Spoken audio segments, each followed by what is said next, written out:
Salut, est-ce que tu peux liker ma vidéo, s'il te plaît? S'il te plaît, si ça te dérange pas, est-ce que tu peux juste cliquer like sur cette vidéo quand tu la vois? Ça va me rendre un super de grand service à moi et surtout à ce que j'essaie de réaliser. Écoute, ce que je veux là, c'est que on est en fin d'année. Aujourd'hui, si tu vois cette vidéo, c'est qu'on est le 1er novembre. Et pour moi, ce que j'essaie de faire là, c'est que, comme beaucoup de vous, d'entre vous, vous savez, vous êtes au courant, c'est que en 2016, j'ai décidé d'aller vivre en Haïti. Et j'ai pas grandi en Haïti, j'ai grandi au Québec. J'ai grandi au Québec. Mais il y avait tellement de choses que je voulais comprendre, il y avait tellement de choses que je voulais voir, il y avait tellement de choses que je voulais vivre. Et donc, après 9 ans, écoute, je peux juste dire que c'est une autre façon de vivre, c'est une autre réalité qui me rejoint tellement. C'est juste que en Haïti, il y a tellement d'inégalités et d'opportunités que notre peuple nos gens là, pourraient avoir, mais à cause d'un système vraiment brisé, un système corrompu, un système présentement là, où est-ce qu'on voit beaucoup de violence, ben, tu as toute une génération là, de jeunes qui sont en train de vivre des injustices majeures. Et une d'entre elles, et c'est sur ça que je vais mettre l'accent là, c'est l'accès à l'éducation. J'ai ben, ma famille à moi, ma copine, avec les enfants, on était dans le sud. On est dans le sud, à, ben, à Cap-Rouge plus précisément.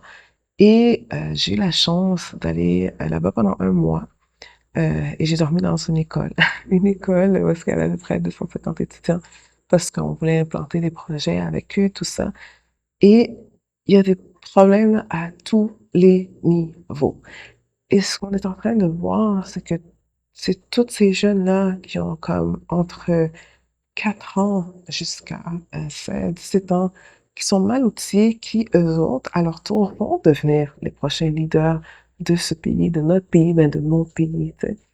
Puis je me suis dit, comme beaucoup d'autres personnes, je suis pas la première, puis je suis pas la dernière, là, mais si on fait pas quelque chose en tant que communauté, en tant que diaspora, en tant que personne qui vivait à l'extérieur d'Haïti, qui avait les moyens, si on fait rien et qu'on attend d'avoir un système qui soit plus stable, c'est possible qu'on attende beaucoup de temps. Mes parents ont attendu des décennies et malheureusement, c'est pas arrivé comme ils l'avaient souhaité.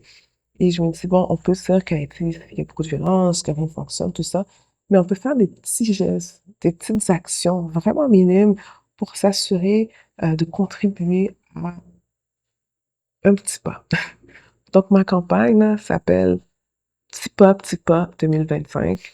Et c'est quoi ma campagne? C'est quoi je veux faire? C'est tout simplement après avoir été dans cette école-là et que j'ai vu et j'ai documenté, puis vous pouvez la voir, là, j'ai fait une vidéo pour eux, que je vais mettre le lien, là, vous pouvez le voir. C'est une vidéo que j'ai faite juste avec mon téléphone, avec mon iPhone. Puis à un moment donné, j'ai un stick, là. Ça fait super professionnel, mais vous pouvez la voir. Mais ce que je veux, moi, c'est, après avoir été là, euh, je veux que dans mon réseau, que je sensibilise là, 1000 personnes à partir du mois de décembre, pour que ces 1000 personnes-là puissent me supporter dans ce projet-là.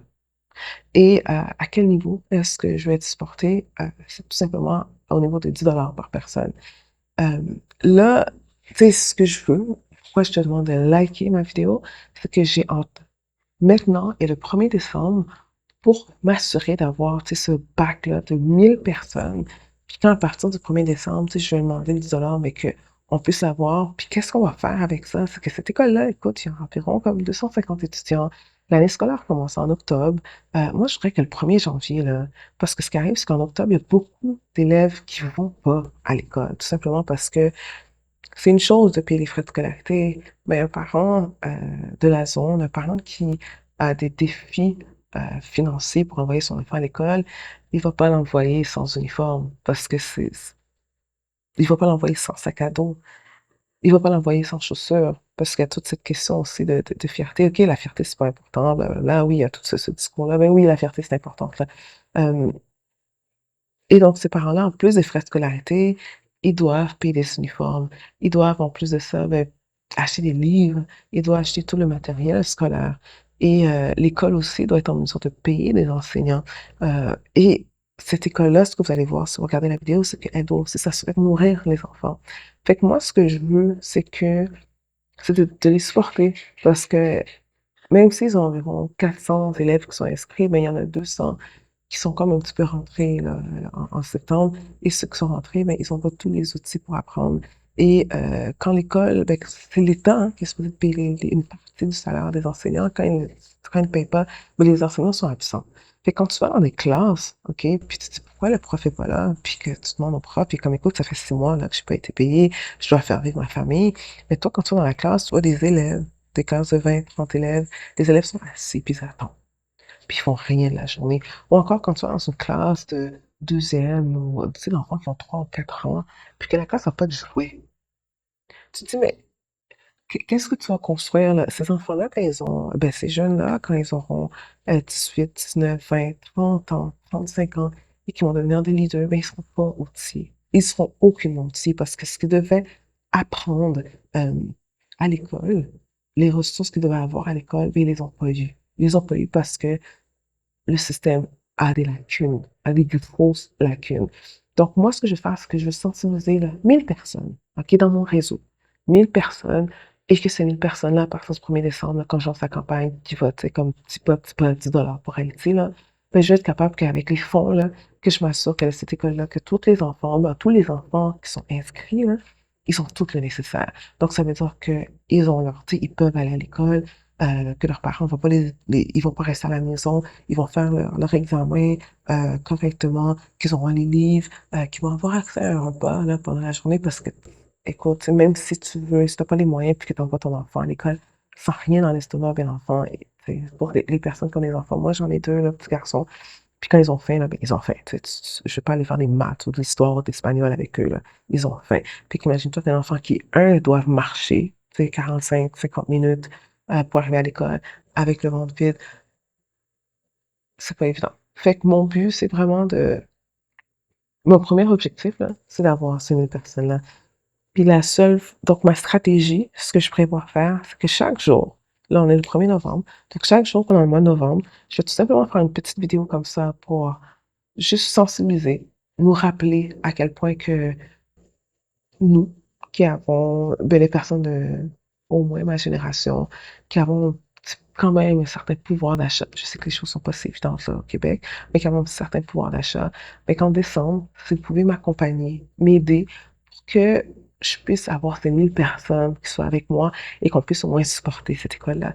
Et c'est une initiative que, si vous voulez la faire, vous, là, allez-y. Il y a plein de projets, puis j'en connais plein de projets qui ont besoin d'un support.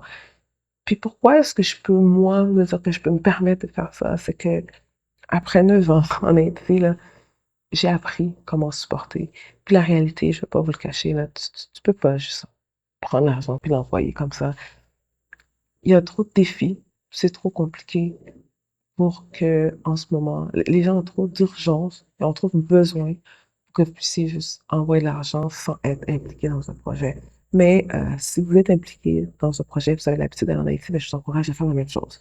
Parce que si on est plusieurs personnes à faire ça et à supporter, c'est sûr que le gouvernement va faire son travail. Mais en attendant, là, en attendant qu'ils soient capables de le faire, ben, on peut se mettre en communauté, on peut se mettre en réseau. Puis mon réseau à moi, là, je le veux, c'est ces 1000 personnes-là. Fait que là, aujourd'hui, si tu veux juste m'aider, juste like cette vidéo-là. C'est tout. That's it. That's it. Juste like. Puis passe à autre chose. Bonne journée, puis à demain. Parce que je vais en faire une autre demain. Merci.